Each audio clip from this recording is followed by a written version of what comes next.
This episode of The Whistler is brought to you by the WOTR Radio Network. For more information on the WOTR Radio Network, Classic Radio Rewind, or its 4 live streaming old-time radio stations, visit WOTRradionetwork.com. Have you heard the strange tales of the Whistler?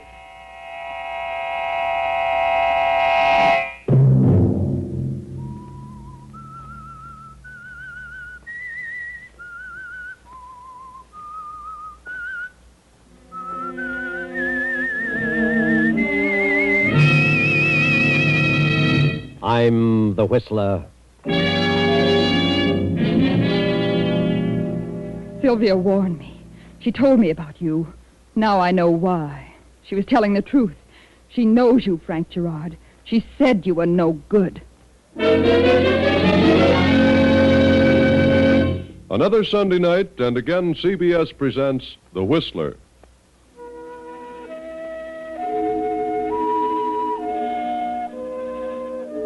I, the Whistler, know many things, for I walk by night. I know many strange tales, many secrets hidden in the hearts of men and women who have stepped into the shadows. And so I tell you tonight the unusual story of the confession. The courthouse walls of a county in an eastern state have echoed for many years the vibrant, persuasive voice of William Marshall. Marshall has defended countless numbers of persons, great and small, who'd become entangled in the meshes of the law, and he has never lost a case. The great criminal lawyer attributes his success to the fact that he has never taken a case in which he was not convinced that the defendant was either innocent or the victim of unfortunate circumstances. At the moment, in the anteroom of Marshall's office, a beautiful young girl and a handsome man of 30 wait for an audience with the attorney. After some 15 minutes of waiting, the girl speaks to the handsome man. Pardon me, but are you in a terrible hurry to see Mr. Marshall? Why, no. No, that is, my business can wait a few moments. Well, I'd appreciate it so much if I could see him first. I'll only be a few minutes. I just got off the train and I've got to see him. I see. Is it really as bad as all that? What? You sound as though you're in terrible trouble. Oh, I am. I really am. Oh, that's too bad. How did it happen? How did what happen? How'd you get into such trouble? Well, I've spent all my money. I'm broke. Oh, is that your trouble? Yes. What did you think? Oh, I thought maybe you'd murdered your husband. Oh, no, I haven't a husband. I've never been married. No. Well, my name is Frank Gerard. Yes? My name is Jean Marshall.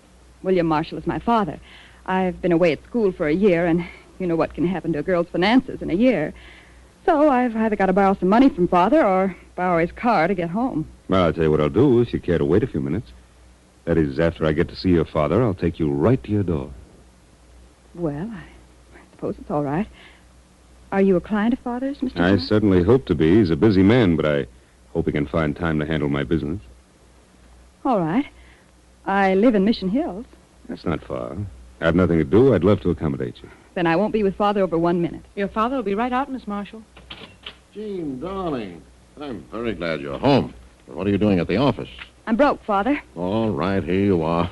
Money, money, money. Sorry, darling. I wish I could talk to you a while now, but I've got to be in court in 20 minutes.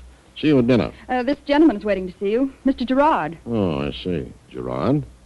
Well, come in, Mr. Gerard. See you at dinner, Jean. Yes, Father. Bye. Come along, Gerard. Gerard. Sit down. Seems to me I've seen you before, Gerard. Have you, Mr. Marshall? Where? Gerard. Wait a minute. I know now. You're Frank Gerard. That's right. Frank Gerard. What do you want? I want you to handle a case for me. What sort of a case? A murder case. Murder? Who did you kill, Gerard? Now, wait a minute. First, I want to know if you're going to handle the case. That depends. Who did you kill and what were the circumstances? And remember, I want the truth. I've got to know everything. All right. I killed Joe Barkowitz. Joe Barkowitz? So, that's what happened to Joe. Yeah. And the police are hot on the trail. And sooner than you imagine, they're going to trace it to me. In fact, they're on my trail now. And the evidence is going to be so strong against me because we were enemies that, well, I'm going to have a tough job convincing a jury. Convincing them of what? That I shot Joe Barkowitz in self-defense. Self-defense? You shot him in self-defense? Certainly, I'm not a killer. Self-defense. Do you expect me to believe that? Why shouldn't you? Gerard, I know all about you. You belong on the shady side of this city. You've pulled several things that have not been traced to you. You've gotten away with them. But I think you're very bad material. Joe Barkowitz was bad material. It's too bad you didn't kill each other at the same time. Is that the way you feel about it? I do. And if Joe Barkowitz came to me with the same story, I'd tell him the same thing. It wasn't in self-defense. Yeah? I've got a witness. Oh. Mickey Gifford was with me. He saw Joe pull a gun on me. Mickey Gifford? Why, I wouldn't trust him across the street. He was Joe Barkowitz's right-hand man until you came along. He'd turn state's evidence so fast it'd make you dizzy. You really think that, eh? Certainly. I wouldn't touch your case. Why not? Because I think you deliberately murdered Joe Barkowitz. And I've never yet defended a person unless I was convinced he was innocent of malice aforethought. So you don't think I killed Joe in self-defense? No. I know you. I know all about you. Okay, Marshal, I'll find somebody else. Then find them. I'm not interested. You're making a big mistake, Marshal. A big mistake. I'm a busy man, Gerard. Good day. Okay, Marshal. Okay. Oh, Miss Marshall, I was longer than I thought I'd be. That's all right, Mr. Gerard. Where did you say you lived? Oh, yes, Mission Hills. Are you ready now? I certainly am. I've got some bags downstairs. Can you handle them? I'd be delighted, Miss Marshall. Come along. This is awfully sweet of you. How can I thank you? Oh, you don't have to thank me, Miss Marshall. It's a pleasure. A great pleasure.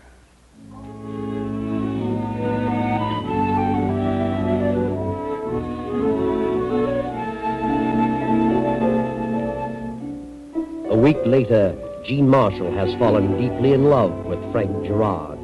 She has seen Frank night after night. Now, 2 weeks later, she has begun to stay out rather late. Too late, in fact, to please her beautiful stepmother, Sylvia, who has mentioned the matter to Mr. Marshall.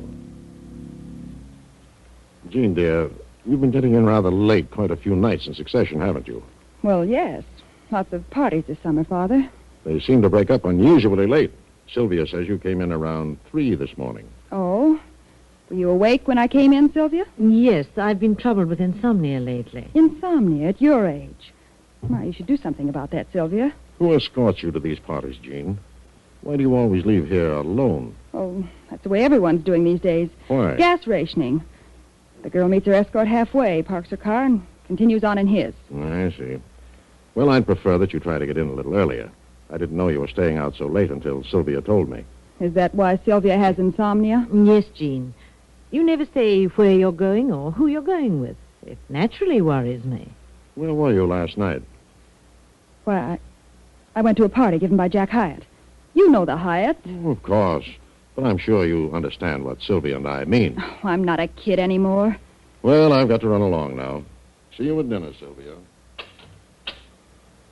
Why didn't you tell your father the truth, Jean? I told him everything he wanted to know. You weren't at a party given by Jack Hyatt last night because Jack Hyatt has been at Pensacola Naval Station for 4 weeks. He's on leave. I talked to his mother yesterday.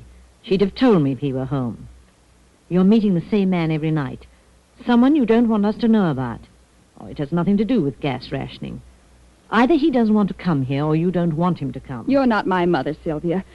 And you're not so many years older than I am, so why don't you quit trying to mother me? Are you in love with this man? Yes, I am. Terribly in love. I've never met anyone like him. He's young, handsome, and charming, and I'll marry him the minute he asks me. Does that answer your question? Why don't you bring him to the house? Because he and Father had some business disagreement, and Father doesn't care for him. But whether Father likes him or not, well, that has nothing to do with me. Who is he? His name is Frank Gerard. Frank Gerard? You mean... Well, what's wrong with him? You... Oh, you can't mean it. Well, what are you so shocked about? Do you know him? No. That is not personally. Oh, but he isn't your type. He's a gambler, a gangster. Oh, that's ridiculous. He belongs to the lowest element in town, the underworld. Oh, no wonder he doesn't want to come here. He's not in love with you. He's stringing you. He isn't the marrying kind. Oh, please, Jean, don't see him anymore. Oh, if your father knew this, it would kill him. If we're talking about the same man, Father is entirely wrong. Father forms opinions about people he knows nothing about from personal experience. Frank is the sweetest man in the world. Oh, please, Jean, don't go through with this. You know nothing about him except what Father has told you? No. Then why don't you stop saying things about people? Things of which you have no personal knowledge. Very well, Jean. I'm terribly sorry for you. I'm sorrier for your father. This will break his heart. Oh, Sylvia, don't be so dramatic.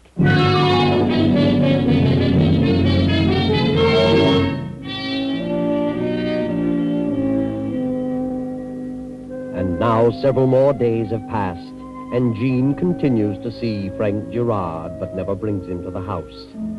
Sylvia has said nothing about Jean's infatuation to the father for fear of the consequences. Then, one day, Frank Gerard has an unexpected visitor at his apartment. Well, hello, Frank. Annette. Well, come in. Haven't seen you around for quite a while. No, I've been awfully busy lately. Yeah? What's been keeping you so busy? Oh, one thing and another. I haven't heard from you in over 2 weeks. Lose my phone number? No. Why don't you use it? I told you I've been busy. I've been out of town a good deal. I subscribe to the Grapevine. You ought to know that I can find out everything I want to. Yeah?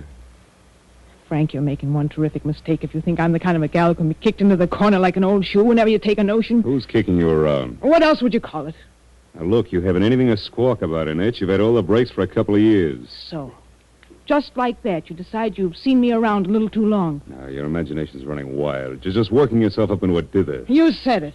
And Frank, when I really get worked up, you'll see a dither that is a dither. You needn't get any louder. I've overlooked an incident or two before because they were mere flashes in the pan. But believe me, this time it's different. You've been listening to a lot of bunk. I know where you've been and what you've been doing since the last time I saw you. So what? I'm a woman, Frank. Oh, not from Vassar or Park Avenue.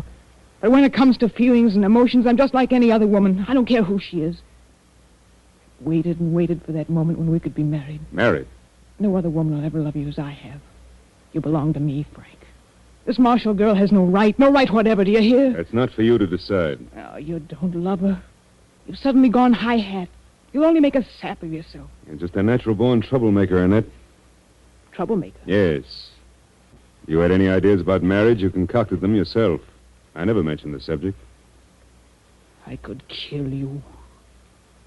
What did you say, Annette? Frank Gerard, if you marry this Marshall girl, if you even see her again, I'll kill you. Kill me? Yes. I think you're bluffing, Annette Laverne. I'll show you. I intend to see Jean Marshall many, many times. And if I should decide to marry her, I will. So long, Frank. I'll be seeing you. Yeah. You better change your face before you get outside. You might scare somebody.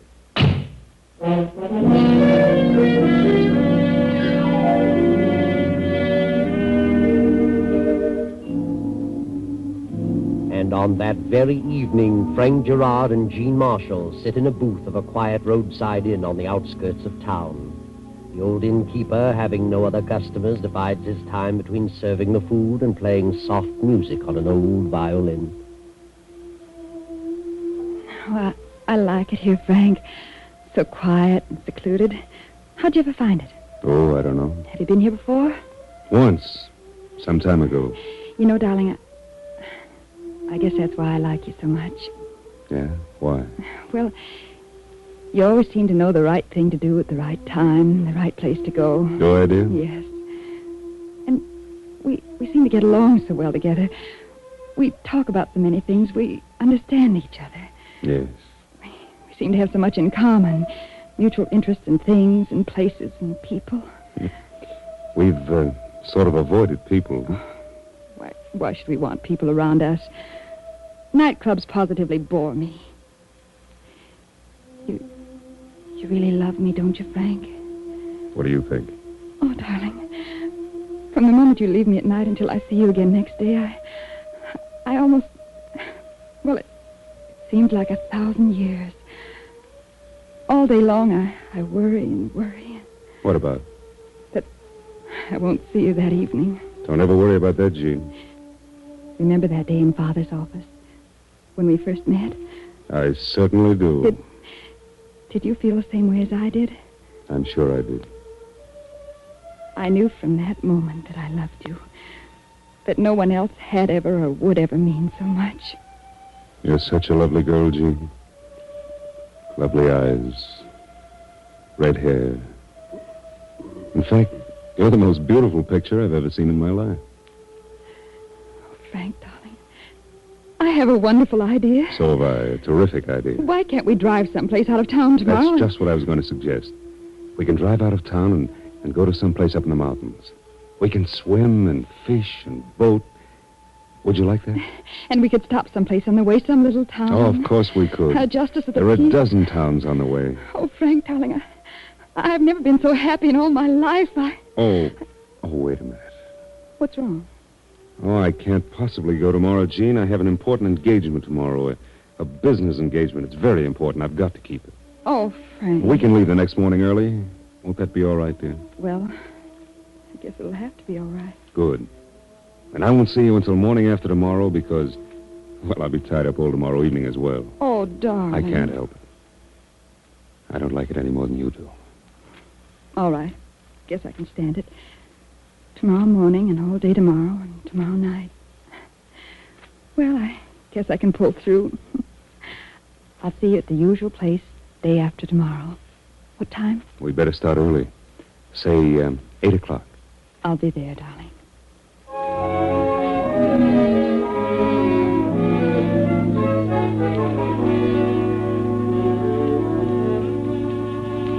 The next afternoon, Jean is in her room packing a few outing things. Her father has come home from the office early, so he drops in to see Jean on his way to his room. Hello, Jean. Father, what on earth are you doing home so early? Oh, I don't know. I got a little weary, kind of tired lately, so I thought I'd just quit for the day. The heat was terrific in town. Why don't you give up practicing? Heaven knows you've enough money. Oh, I've thought about it, but I just can't bring myself to quit. Afraid I'll fall apart once I admit I'm through with the profession. I should think you'd want to quit and get around a bit and enjoy life.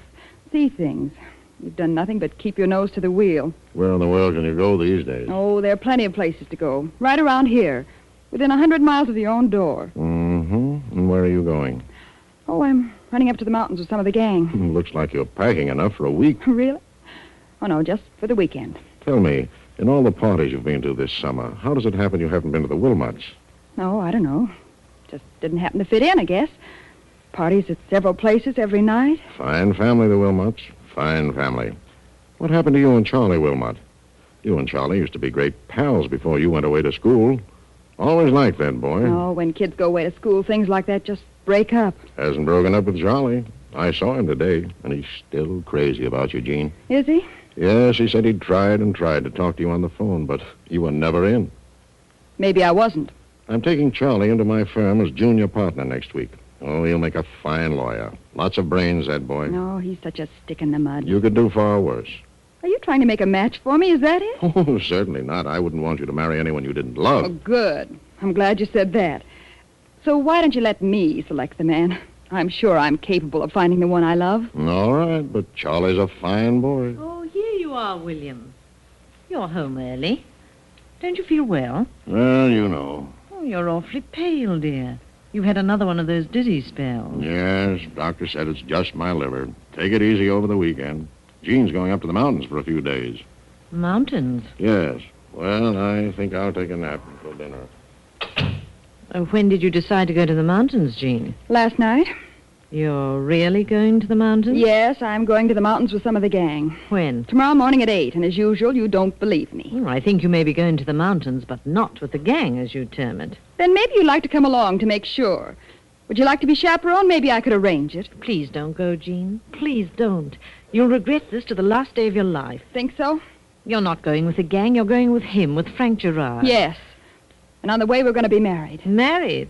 I don't believe that. Why should I lie about it? You may think he's going to marry you, but he has no such intentions. It's an old trick. Sylvia, if you don't drop the subject, you'll drive me into hysterics. Very well, Jean. I've warned you. I've done my best.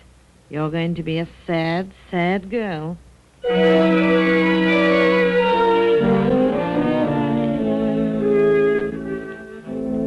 The afternoon passes and evening comes. Frank Gerard in his apartment lolls and considers the past and the future. Then, as he prepares a drink, there is a soft knock at his door. Good evening. Good evening, Mr. Gerard. Well, please come in. What can I do for you, Mrs. Marshall? I want to talk to you. Yes? Well, make yourself comfortable. Oh, what a beautiful gown, Mrs. Marshall. Thank you. I haven't seen you for some time. How long has it been? It's been 4 years, Mr. Gerard. We met last in a nightclub with a group of mutual friends. Oh, yes. Yes, indeed. You were captivating that evening, and may I say you're most charming tonight? What a line. I've often wondered if I'd ever see you again. Have you? Well, here I am. And I'm flattered. Highly flattered. And just as conceited as ever. Very happy you're here. You won't be when you hear why I came. No? Oh, how disappointing. I was sure you came just to see me.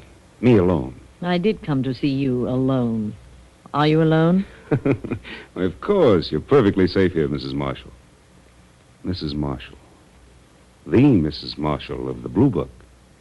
Sylvia de Levante. Remember the Club National in Detroit? The Folie Nationale, starring Sylvia de Levante, direct from London. I can see it now. So can I. What of it? Does your husband know all about that? He does. I doubt it. Maybe he'd be interested to know, huh? I don't scare, Mr. Gerard. And why are you on the defensive? Maybe you know why I'm here. Oh, now, please, don't disappoint me. I came here to appeal to your decency, if you have any. Well, Jean Marshall is a fine girl. I want you to leave her alone. I beg your pardon? Her father is the finest man who ever lived. He worships her. Jean is under the impression that you intend to marry her. I know better. If Jean got mixed up with you, it would kill her father. Did Jean tell you we were going to be married? Yes, and you've led her to believe that. But you know you've no such intentions, and you're going to the mountains with her in the morning. That's right. But not to get married. Mrs. Marshall, if you were to run along home now and forget all about this and tend to your own business, I might see to it that your husband never knows all about you that might be told. You don't like Jean's father, and he doesn't like you. Why would you want to marry a girl under those conditions? That is none of your business. Maybe I'll make it my business. You do, and I'll guarantee you'll regret it. You'd better run along now. Then you won't listen to me. My appeals to your sense of decency mean nothing. Now, look, I've had... You better get out of here. Go out through the back way and through the other hall. Very well, but please consider what I say. Yes, I'll consider. Go on. Just a moment. Darling, I had to see you. Why, Jean. I just couldn't stand to be away from you so long. I didn't expect to see you this evening. I knew you said you were going to be busy tonight, but I'll just stay a moment. Oh, Frank, darling, it's been 1,000,000 years this day. Yes, dear, I missed you terribly, but, well, I didn't expect you, and... I just wanted to see you for a second, that's all. Are we driving tomorrow or taking the train? We can drive if you like. It's not far. I can take my car. I love to drive the top down, and yours isn't convertible. All right, we'll take your car. All right. I'll go now. Night, darling. Tomorrow's going to be the most wonderful day of my life. But I've said that before so many times. Good night, dear. Frank, dearest, where are my slippers? What? Who is that, Frank? I haven't the slightest idea. Frank, darling, what on earth has become of my... Sylvia. Why, Jean! What are you doing here in those pajamas? How'd you get into that bedroom? What are you doing in my pajamas? Why, So you didn't know Frank Gerard, never met him. No wonder you tried to talk me Now, out of Jean, marrying listen him. to me. And you had a business appointment. So this is your appointment. This is why you couldn't leave this morning. Jean, she just came here a minute or so ago. You I didn't know... expect me. I thought you were terribly startled when I walked in. I see it all now. Jean, will you wait? Sylvia warned me. She told me you were no good. Now I know why. She was telling the truth. Sylvia knows you. You despicable rat. Well, Mr. Gerard, maybe that will take the wind out of your sails. How'd you slip into that bedroom? I'll change now, if you don't mind. You think you're very clever, don't you? Well, how'd you like it if I picked up this phone and asked a friend of mine down the hall to step in here? Find you in this condition. What? Well, you wouldn't do that. That would be wonderful, wouldn't it? Famous attorney's wife found in Frank Gerard's apartment in pajamas. How'd you like that? Wait, don't do that. It won't take a second. Please don't. Please, I'll go. You'll keep your mouth shut from now on? Yes, I promise. If I hear one peep out of you, I'll really make trouble.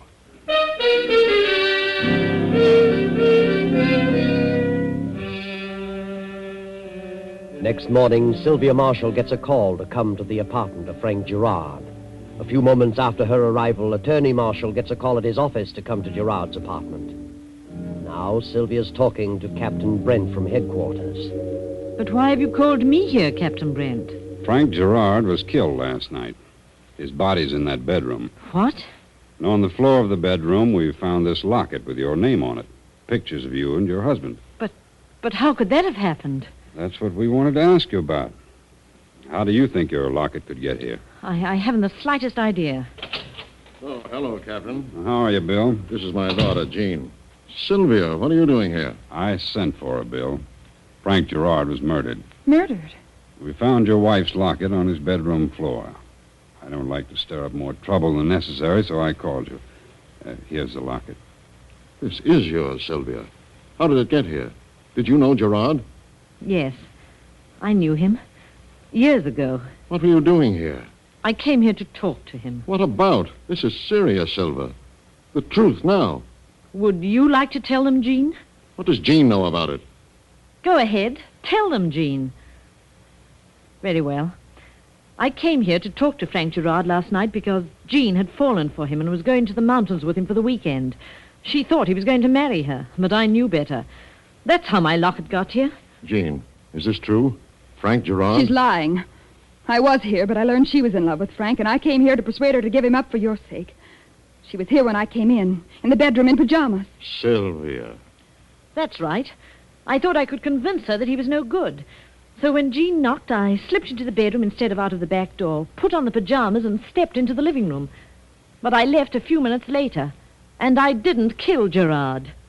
Were you in love with this man, Jean? No. I didn't even know him. Jean, how can you say that? I'm sorry to say it, but Mrs. Marshall is in a tough spot, especially with this locket. You didn't know this man, Jean? No. I left here before Sylvia did.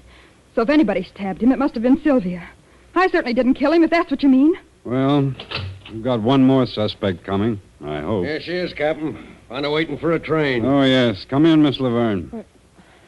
What's all this about? Just want to check on a few things, Annette. When'd you see Frank last? It's been weeks and weeks. We split up. Why, what's happened? Frank is, he's in that bedroom. He's been murdered. Murdered? Oh, no. You haven't seen him for weeks and weeks, huh? No, I haven't. Turn on that dictaphone machine you found, Sergeant. What did you say, Annette? Frank Gerard, if you marry this Marshall girl, if you even see her again, I'll kill you. Kill me? Yes. Well, I think you're bluffing, Annette Laverne. I'll show you. I intend to see Jean Marshall many, many times. And if I decide to marry her, I will. That, Annette, is your own voice. Gerard recorded that on this dictaphone. You threatened his life, didn't you? Yes, but I didn't shoot him. I couldn't have killed him. I loved Frank. That, Miss Annette Laverne, is the most conclusive evidence I've ever come across. I didn't kill him. I didn't, I tell you. Come along, Annette. Sorry, but there's nothing else I can do. How did you say Gerard was killed? With a paper knife. He was stabbed. Miss Laverne, I'm William Marshall, and I'm going to defend you. I think you did society a good turn. What? If you consent, I'll defend you. And from what I know of this case, I'll practically guarantee that you'll be acquitted. How about it? May I help you? Yes, but I'm innocent. You're innocent of any wrong as far as I can see. I think what you did is pardonable. Yes, Mr. Marshall, so far as you can see, Annette did a good deed. Gerard was a blot on society. The evidence is conclusive against her, but you'll get her an acquittal. And why? Because you know she deserves an acquittal. She didn't kill Gerard, but you know who did. Yes, your daughter, Jean. And how do you know? Because Jean was the only person who knew how Gerard was killed. Jean said that if anybody stabbed Frank, it must have been Sylvia. Nor did mention how he was killed. So if Jean knew he was stabbed, she must have been in the room. But Gerard is out of the way now. He'll be no further trouble to anyone.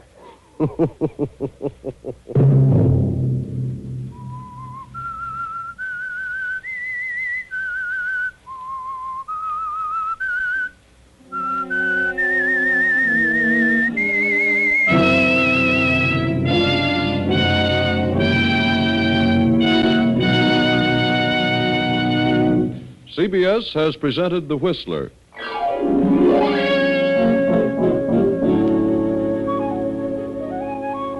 Original music for this production was composed and conducted by Wilbur Hatch. The Whistler is written and directed by J. Donald Wilson and originates from Columbia Square in Hollywood. Next week, same time, I, the Whistler, will return to tell you another unusual tale. Good night.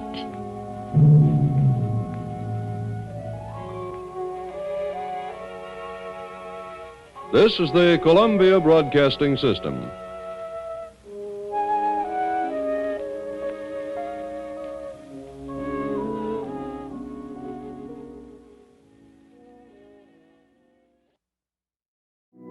You're listening to the WOTR Radio Network.